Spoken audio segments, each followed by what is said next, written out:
एका छोट्या गावात रामू नावाचा मुलगा राहत होता. त्याचं स्वप्न होतं डॉक्टर बनायचं.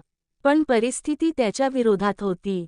घरात पैसे नव्हते, वडील शेतमजूर आणि घरात दररोज पैशांची चिंता. सगळे म्हणायचे, पेक्षा जास्त अरे रामू, इतकं मोठं स्वप्न बघू नकोस. आपल्यासारख्या लोकांनी एवढं मोठं काही होत नाही. पण रामू दररोज पहाटे उठायचा, थंडी असो की पाऊस, चुलीचा धूर डोळ्यात जात असताना पण तो अभ्यास करत राहायचा.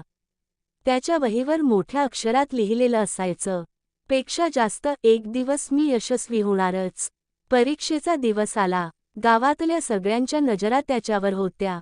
आणि काही महिन्यांनी जेव्हा निकाल लागला, रामूचं नाव पहिल्या यादीत होतं. काही वर्षांनी रामूचं स्वप्न खरं झालं.